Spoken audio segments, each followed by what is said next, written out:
Chapter 17, The Taxi. 2 minutes later, we were safely inside the taxi and cruising slowly down the bumpy track toward the road. My father was bursting with pride and excitement. He kept leaning forward and tapping Charlie Kinch on the shoulder and saying, "How about it, Charlie? How about this for a haul?" And Charlie kept glancing back, pop-eyed at the huge, bulging sacks. "Cripes, man," he kept saying. "How did you do it?" "Danny did it," my father said proudly. "My son Danny is the champion of the world." Then Charlie said, "I reckon pheasants is going to be a bit scarce up at Victor Hazel's wood opening day shoot tomorrow, eh, Willem?" "I imagine they are, Charlie," my father said. "I imagine they are." "All those fancy folk," old Charlie said, "driving in from miles around in their big shiny cars, and there won't be a blinking bird anywhere for them to shoot." Charlie Kinch started chuckling and chortling so much he nearly drove off the track.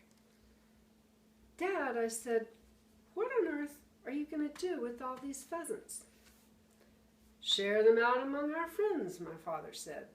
"There's a dozen of them for Charlie here to start with. All right, Charlie?" "Marvelous," Charlie said. "Terrific. Then there'll be a dozen for Doc Spencer, and another dozen for Enoch Samways." "You don't mean Sergeant Samways?" I gasped.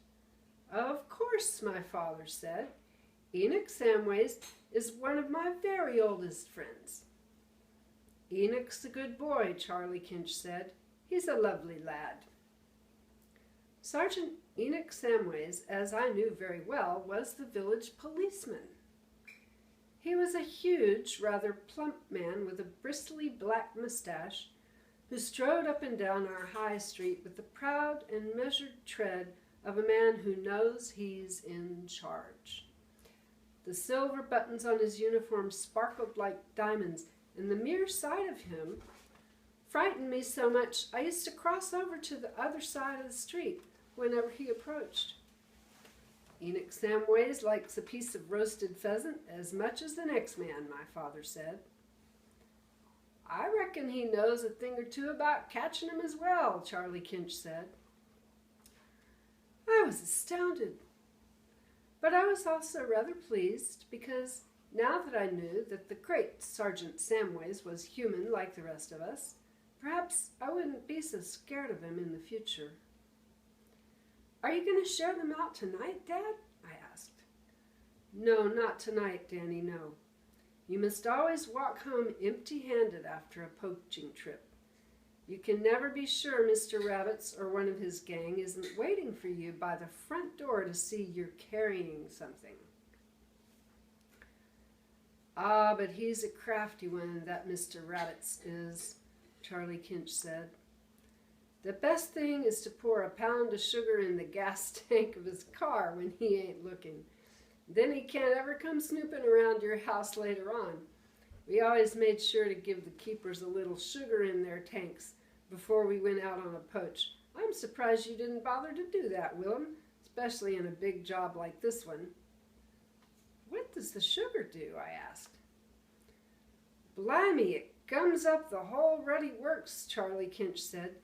"You got to take the entire engine to pieces before it'll go again after it's had the sugar. Ain't that right, Willem?" "That's quite right, Charlie," my father said. We came off the bumpy track onto the main road, and Charlie Kinch got the old taxi cab into top gear and headed for the village.